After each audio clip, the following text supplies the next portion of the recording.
삶의 교훈에 오신 것을 환영합니다. 여러분, 나이가 들면서 혼자가 되는 것은 피할 수 없는 현실일지도 모릅니다. 사랑하는 가족들은 저마다 바쁜 삶을 살아가고 오랜 친구들은 점점 줄어들고 하루하루가 점점 조용해지죠. 문득 거울을 보면 예전과 달라진 내 모습에 낯설고 시간은 너무 빠르게 흘러가는 듯한 기분이 들기도 합니다. 그러나 혼자 살아간다는 것이 반드시 외롭고 힘든 일만은 아닙니다.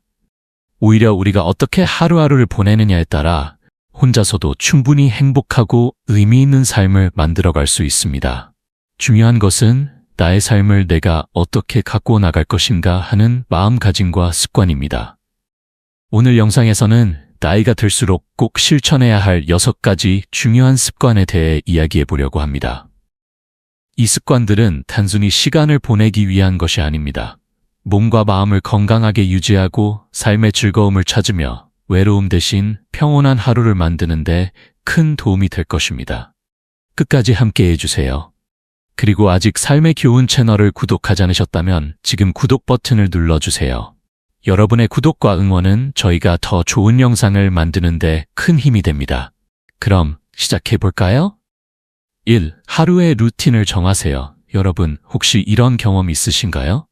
아침에 눈을 떴는데 오늘은 뭐 하지 하는 생각이 먼저 떠오르고 그러다 보면 TV 앞에 앉아 시간을 보내고 그러다 보면 어느새 저녁이 되어 있고 이렇게 하루가 그냥 흘러가 버리는 거죠. 그러다 보면 시간이 더 빨리 가는 것 같고 점점 무기력해지기도 합니다. 사실 하루하루가 지루하고 의미 없게 느껴지는 이유는 단순합니다. 규칙적인 생활 습관이 없기 때문입니다. 직장에 다닐 때는 출근해야 하고 가족을 돌볼 때는 챙길 일이 많으니까 자연스럽게 하루의 리듬이 있었어요. 그런데 나이가 들고 해야 할 일이 줄어들면 하루의 흐름이 느슨해지고 시간이 그냥 흘러가 버립니다. 그러다 보면 무료함이 쌓이고 나중에는 외로움으로 이어지기도 하죠. 그래서 중요한 것이 바로 하루의 루틴을 정하는 것입니다. 루틴이라고 해서 거창할 필요는 없어요. 무조건 정해진 시간에 일어나고 식사를 하고 적당한 시간에 잠드는 것만으로도 삶의 리듬이 생깁니다. 그러면 몸도 더 건강해지고 마음도 안정되죠. 어떤 루틴이 좋을까요? 첫째, 아침을 잘 시작하는 것이 중요합니다. 정해진 시간에 일어나서 침대를 정리하고 가벼운 스트레칭을 하거나 창문을 열어 신선한 공기를 마시는 것만으로도 활력이 생깁니다. 그리고 아침 식사는 꼭 챙기세요. 간단한 한 끼라도 따뜻한 차와 함께 여유롭게 먹으면 하루가 한결 차분하게 시작됩니다. 둘째, 하루 일정에 의미 있는 활동을 포함하세요. 가령 오전에는 신문을 읽거나 책을 읽는 시간을 갖고 오후에는 산책이나 취미 활동을 해보는 겁니다. 예를 들어 가벼운 정원 가꾸기나 음악 감상 같은 것도 좋죠. 너무 부담스럽지 않으면서도 오늘도 뭔가 했구나 하는 뿌듯함을 줄 수 있는 활동이면 됩니다. 셋째, 다른 사람과 연락하는 시간을 정해두세요. 매일 일정한 시간에 가족이나 친구에게 안부 전화를 걸어보는 것도 좋고 가까운 지인과 함께하는 정기적인 만남을 계획해도 좋습니다. 이런 작은 연결들이 외로움을 줄이고 하루를 더 의미 있게 만들어줍니다. 예전에 제 친구 중 한 분이 이런 말씀을 하셨어요. 퇴직하고 나서 처음 몇 달 동안은 너무 좋았어.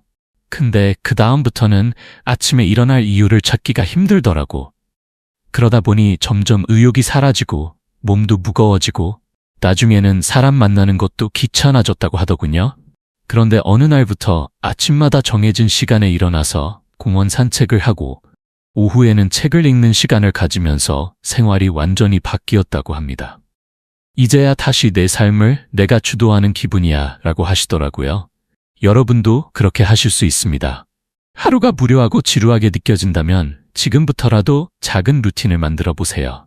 오늘부터라도 아침에 일어나서 창문을 열고 좋아하는 차 한 잔을 마시는 것부터 시작해보는 건 어떨까요? 작은 변화가 쌓이면 어느새 하루가 더 활기차고 즐거워질 겁니다.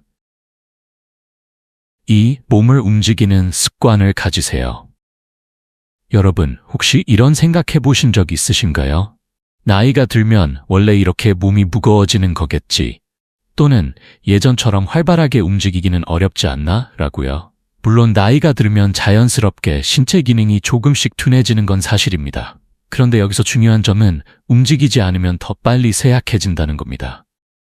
많은 분들이 퇴직 후나 연세가 드신 후에 움직이는 시간이 확 줄어듭니다. 예전에는 출퇴근을 하고 장을 보고 집안일도 많이 했는데 어느 순간부터 앉아있는 시간이 길어지고 오늘은 그냥 쉬자 하는 날이 점점 많아지는 거죠. 그런데 아시나요? 몸은 움직이지 않으면 금방 굳어지고 근육도 빠르게 약해집니다. 그러면 나중에는 단순한 일도 힘들어지고 걷는 것조차 부담스러워질 수도 있어요. 그래서 저는 여러분께 이렇게 말씀드리고 싶습니다. 지금 당장 몸을 움직이세요. 무거운 운동을 하라는 게 아닙니다. 아주 가벼운 움직임이라도 매일 하면 건강이 달라집니다. 어떤 운동이 좋을까요? 첫째, 걷기가 가장 쉬우면서도 효과적인 운동입니다. 매일 일정한 시간에 집 근처를 한 바퀴 걷거나 장을 볼 때 일부러 조금 멀리 걸어가 보세요. 5분이라도 걷기 시작하면 몸이 가벼워지고 점점 더 걸을 수 있는 힘이 생깁니다. 둘째, 가벼운 스트레칭을 습관화하세요. 아침에 일어나서 팔과 다리를 쭉쭉 펴고 몸을 좌우로 천천히 늘려주는 것만으로도 유연성이 좋아집니다. 특히 무릎이나 허리가 뻣뻣해지는 걸 막기 위해 다리 근육을 부드럽게 풀어주는 동작을 자주 해주세요. 셋째, 일상 속에서 자연스럽게 몸을 움직이는 방법을 찾으세요. 예를 들어 TV를 보면서 가볍게 제자리에서 다리를 들어 올려본다든지 앉았다 일어나는 동작을 몇 번 반복해보는 것도 좋은 운동이 됩니다. 집안일을 하면서도 몸을 많이 움직일 수 있습니다. 청소를 하거나 식사 후 설거지를 하면서 몸을 조금 더 의식적으로 움직여보세요. 여러분, 운동을 한다고 해서 무조건 땀이 나야 하고 숨이 차야 하는 건 아닙니다. 중요한 건 매일 꾸준히 몸을 움직이는 것이에요. 처음에는 조금 귀찮을 수도 있습니다. 하지만 며칠만 해보시면 몸이 가벼워지고 기분도 훨씬 상쾌해지는 걸 느끼실 거예요. 예전에 제 아는 분 중에 퇴직 후 집에서 TV만 보면서 하루를 보내시던 분이 계셨습니다. 어느 날 거울을 보는데 몸이 점점 약해지고 있다는 생각이 들더랍니다. 그래서 하루 5분씩 가벼운 걷기를 시작하셨대요. 그리고 몇 주 후에는 10분, 15분, 점점 늘려가면서 어느새 매일 공원을 한 바퀴 도는 것이 일상이 되었다고 합니다. 그분이 하신 말씀이 아직도 기억에 남아요. 움직이기 시작하니까 나 자신이 다시 살아나는 느낌이었어. 여러분도 그렇게 하실 수 있습니다. 오늘부터라도 조금씩 몸을 움직여보세요. 하루 5분만이라도 걸어보시고 아침에 가볍게 몸을 쭉쭉 늘려보세요. 움직이면 움직일수록 몸도 마음도 훨씬 건강해질 겁니다. 3. 사람들과 연결되세요. 여러분, 나이가 들수록 가장 힘든 순간이 언제일까요? 많은 분들이 이렇게 말씀하시더군요. 사람들이 점점 멀어지는 게 느껴질 때. 젊을 때는 가족, 친구, 직장 동료와 늘 바쁘게 지내다가 어느 순간 연락이 줄어들고 혼자 있는 시간이 길어지면서 점점 외롭다는 생각이 들기 시작합니다. 그런데 여기서 중요한 사실이 있습니다. 외로움은 단순히 혼자 있음 때문이 아니라 연결되지 않은 상태에서 옵니다. 다시 말해, 주변에 사람이 있어도 관계가 소원하면 외로움을 느끼고 반대로 혼자 있어도 누군가와 정서적으로 연결되어 있다면 외롭지 않습니다. 그렇다면 어떻게 하면 외롭지 않을까요? 첫째, 가족과 연락을 자주 하세요. 아들, 딸이 바빠서 방해하면 안 될 것 같아. 이렇게 생각하는 분들도 많으실 겁니다. 하지만 실 자식들도 부모님께서 먼저 연락해 주시는 걸 좋아합니다. 짧은 안부 전화 한 통, 가벼운 메시지 하나라도 꾸준히 주고받다 보면 자연스럽게 대화가 이어지고 마음의 거리가 가까워집니다. 둘째, 오래된 친구들을 다시 찾아보세요. 한때 자주 만나던 친구들과의 연락이 끊어진 경우도 많을 겁니다. 그런데 먼저 연락을 하면 의외로 상대도 반가워할 가능성이 큽니다. 갑자기 연락하면 이상하지 않을까? 걱정하지 마세요. 오히려 오랜만에 내 생각이 나서 연락했어라고 하면 더 반갑게 맞아줄 겁니다.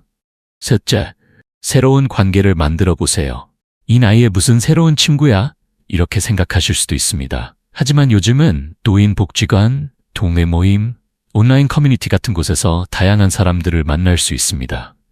예를 들어 독서 모임, 산책 모임, 취미교실 같은 곳에 나가면 공통 관심사를 가진 사람들과 자연스럽게 친해질 수 있습니다. 넷째, 작은 대화부터 시작하세요. 꼭 친한 사람과 깊은 대화를 해야만 외롭지 않은 건 아닙니다. 마트에서 계산할 때 직원에게 한마디 인사하기, 공원에서 만난 사람과 날씨 이야기 나누기 같은 짧은 대화도 정서적인 연결을 만들어줍니다. 이런 사소한 대화들이 쌓이면 마음도 한결 따뜻해지고 세상과 연결되어 있다는 느낌이 듭니다. 예전에 한 어르신이 이런 말씀을 하셨어요. 아내를 먼저 보내고 나니 사람 만나는 게 점점 어려워지더라고. 그러다 보니 더 외롭고 나중에는 말하는 것조차 어색해졌어. 그런데 어느 날 동네 작은 모임에 나가기 시작하면서 삶이 바뀌셨대요. 처음엔 어색했는데 몇 번 가다 보니 인사 나누는 사람도 생기고 같이 이야기할 친구도 생겼어. 이제는 매주 그 시간이 기다려져. 여러분도 그렇게 하실 수 있습니다. 외로움은 내가 먼저 손을 내밀 때 사라집니다. 지금 머릿속에 떠오르는 가족, 친구, 지인이 있다면 오늘 한번 연락해보세요. 아니면 가까운 곳에서 가볍게 인사를 나눠보는 것도 좋습니다. 작은 연결이 쌓이면 어느새 여러분의 하루는 따뜻한 사람들로 가득 채워질 겁니다. 혼자라고 느껴질 때일수록 사람들과 연결되는 작은 노력을 시작해보세요. 4. 머리를 쓰는 습관을 가지세요. 여러분, 예전에 이런 경험 있으신가요? 아니, 내가 아까 이걸 어디에 뒀더라? 뭘 하려고 했는데 갑자기 생각이 안 나네. 나이가 들수록 이런 일이 더 자주 생기죠. 그러면 자연스럽게 이제 머리가 예전 같지 않네 라고 생각하게 됩니다. 하지만 중요한 사실이 있습니다. 우리 뇌는 나이가 들어도 계속 발전할 수 있습니다. 단, 제대로 써야 합니다. 운동을 안 하면 근육이 약해지듯이 머리도 쓰지 않으면 둔해집니다. 반대로 꾸준히 머리를 쓰면 나이가 들어도 기억력과 사고력이 유지됩니다. 그러니까 이제 늙었으니 어쩔 수 없지라고 생각하기 전에 뇌를 단련하는 습관을 만들어야 합니다. 어떻게 하면 머리를 잘 쓸 수 있을까요? 첫째, 책을 읽고 새로운 것을 배워보세요. 내가 이 나이에 무슨 공부야? 라고 생각하실 수도 있지만 새로운 것을 배우는 건 뇌를 가장 활발하게 움직이게 하는 최고의 방법입니다. 예를 들어 매일 신문을 읽고 새로운 정보를 접한다든지 책을 읽으며 생각하는 시간을 가지는 것만으로도 큰 도움이 됩니다. 혹시 배우고 싶었지만 미뤄왔던 게 있나요? 요즘은 스마트폰으로도 쉽게 외국어를 배울 수 있고 유튜브에서 다양한 강의를 들을 수도 있습니다. 둘째, 간단한 두뇌 게임이나 퍼즐을 즐겨보세요. 가벼운 퀴즈, 스도쿠, 가로 세로 퍼즐, 장기 체스 같은 게임들은 머리를 자주 쓰게 만들어줍니다. 이게 무슨 효과가 있을까 싶겠지만 꾸준히 하면 뇌가 점점 더 활성화됩니다. 특히 친구들과 함께 두뇌 게임을 하면 재미도 있고 자연스럽게 대화도 늘어나니 더욱 좋습니다. 셋째, 일상 속에서 뇌를 쓰는 습관을 만들어 보세요. 예를 들어 평소 자주 다니던 길 대신 다른 길로 가보는 것만으로도 뇌가 새롭게 반응합니다. 장을 볼 때 머릿속으로 필요한 물건을 기억해 보려 하거나 TV를 보면서 그냥 지나치는 것이 아니라 이 장면에서 다음에 무슨 일이 일어날까 하고 예측해 보는 것도 좋은 두뇌 운동이 됩니다. 넷째, 사람들과 대화를 많이 하세요. 혼자 있으면 생각도 점점 줄어들고 말도 적어지게 됩니다. 반면에 누군가와 대화를 하면 자연스럽게 기억을 떠올리고 의견을 정리하고 감정을 표현하는 과정에서 뇌가 활발하게 움직이게 됩니다. 그러니까 가족이나 친구들과 통화할 때 단순히 안부만 묻는 게 아니라 책에서 본 이야기나 최근 관심 있는 주제에 대해 이야기해 보세요. 예전에 아는 분 중에 은퇴 후 이제 난 할 일이 없다고 생각하면서 하루 종일 TV만 보시던 분이 있었습니다. 그런데 어느 날부터 신문을 읽고 매일 일기 쓰기를 시작하셨대요. 처음엔 조금 귀찮았지만 몇 달 지나니까 기억력이 확연히 좋아지고 말도 더 유창하게 나오는 걸 느꼈다고 합니다. 그분이 하신 말씀이 인상 깊었어요. 머리를 안 쓰면 금방 녹슬어. 하지만 조금만 신경 쓰면 다시 맑아져. 여러분도 그렇게 하실 수 있습니다. 하루 10분만이라도 책을 읽거나 간단한 퀴즈를 풀거나 새로운 정보를 찾아보는 시간을 가져보세요. 머리를 쓰면 쓸수록 삶이 더 활기차고 재미있어질 겁니다. 오늘부터 작은 도전 하나 해보는 건 어떨까요? 5. 감사하는 마음을 가지세요. 여러분, 하루를 마무리할 때 어떤 생각을 하시나요? 오늘도 별거 없었네. 예전에는 참 바쁘고 의미 있었는데 이제는 그냥 하루가 흘러가네. 이런 생각이 들 때가 있으실 겁니다. 나이가 들면 자연스럽게 잃어가는 것들이 많아지죠. 젊음, 건강, 사랑하는 사람들, 가끔은 시간이 너무 빠르게 흘러가는 것 같아 허무함을 느끼기도 합니다. 그런데 여기서 중요한 사실이 있습니다. 우리가 어디에 집중하느냐에 따라 하루의 기분과 인생의 의미가 완전히 달라진다는 것. 쉽게 말해 과거에 잃어버린 것만 생각하면 우울해지지만 지금 남아있는 것들에 감사하면 행복이 찾아옵니다. 그렇다면 어떻게 하면 감사하는 마음을 가질 수 있을까요? 첫째, 매일 작은 감사의 순간을 찾아보세요. 아침에 일어나서 오늘도 눈을 떴네, 다행이다 라고 생각하는 것부터 시작해보세요. 따뜻한 차 한 잔을 마시면서 이거 참 맛있네 라고 느끼는 것. 창문 밖으로 햇빛이 비칠 때 오늘 날씨 참 좋다 라고 생각하는 것. 이런 작은 순간들을 자주 인식하면 하루하루가 더 따뜻하게 느껴집니다. 둘째, 감사일기를 써보세요. 너무 거창할 필요 없습니다. 매일 밤 자기 전에 오늘 감사했던 일 3가지를 적어보세요. 예를 들면 오늘 오랜만에 친구와 전화해서 기분이 좋았다. 점심때 먹은 된장찌개가 너무 맛있었다. 산책하면서 예쁜 꽃을 봤다. 이런 작은 것들도 감사함을 느끼는 습관을 만들면 점점 더 많은 좋은 순간이 눈에 들어오기 시작합니다. 셋째, 자신을 탓하지 마세요. 어떤 분들은 이렇게 말씀하시죠.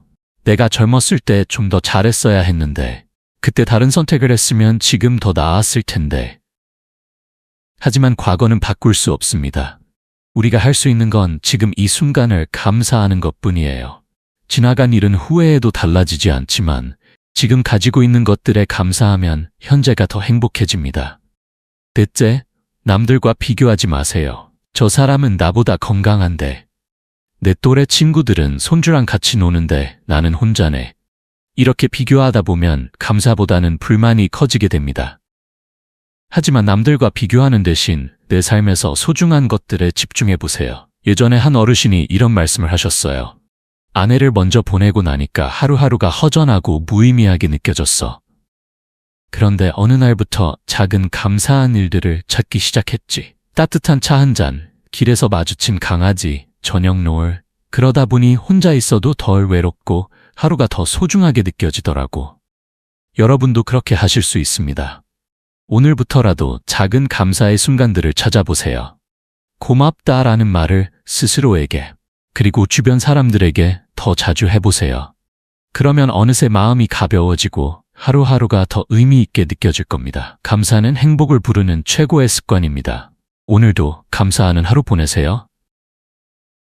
6. 다른 사람을 돕는 삶을 살아보세요. 여러분, 혹시 이런 생각 해보신 적 있으신가요? 이제 나도 도움을 받을 나이지, 내가 누굴 돕겠어. 내가 할 수 있는 게 뭐가 있을까? 그런데요, 도움은 꼭 거창한 것이 아닙니다. 작은 친절, 따뜻한 말 한마디, 누군가에게 관심을 기울이는 것만으로도 세상은 훨씬 더 따뜻해질 수 있습니다. 그리고 놀랍게도 다른 사람을 돕는 순간 우리의 마음이 더 풍요로워지고 삶이 더 의미 있게 느껴집니다.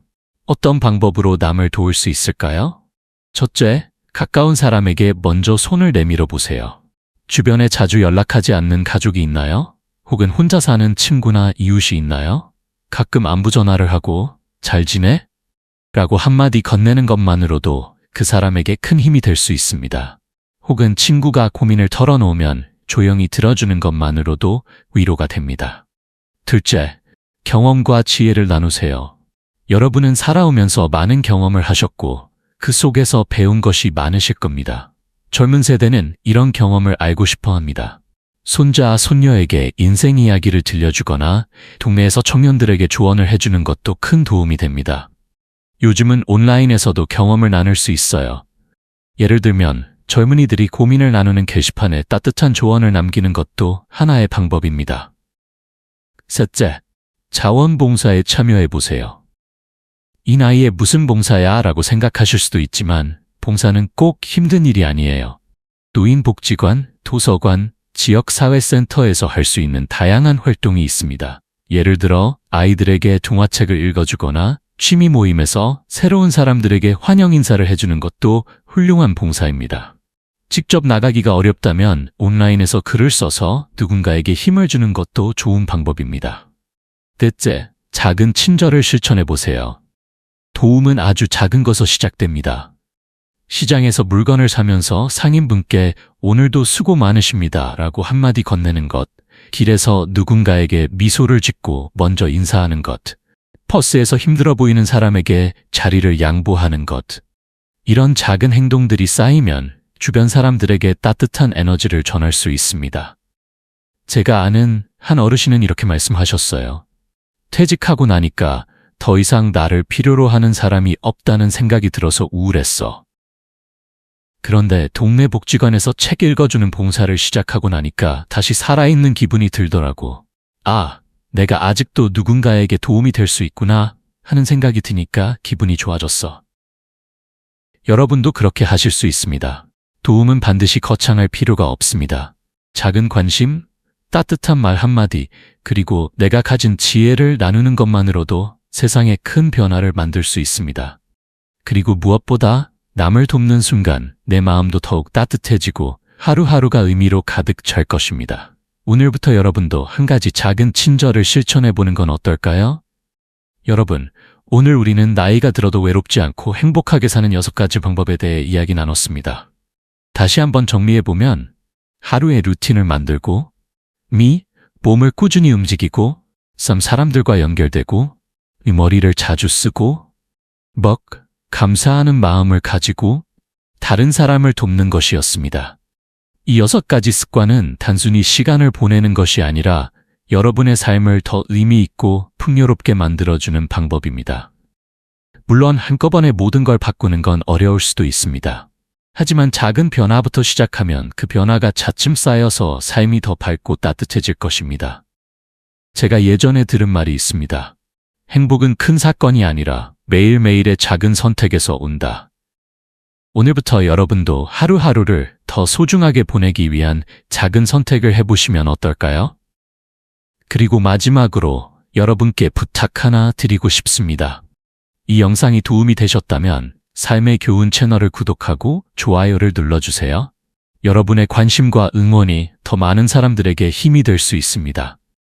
또한 오늘 영상에서 가장 마음에 와닿았던 부분이 있다면 댓글로 남겨주세요. 여러분의 생각을 나누는 것만으로도 또 하나의 따뜻한 연결이 될 수 있습니다. 여러분은 여전히 많은 것을 느끼고 배우고 나누고 사랑할 수 있는 삶을 살아가고 있습니다. 그러니 오늘도 그리고 내일도 여러분의 하루를 더 따뜻하고 의미 있게 만들어 보세요. 항상 함께하겠습니다. 감사합니다.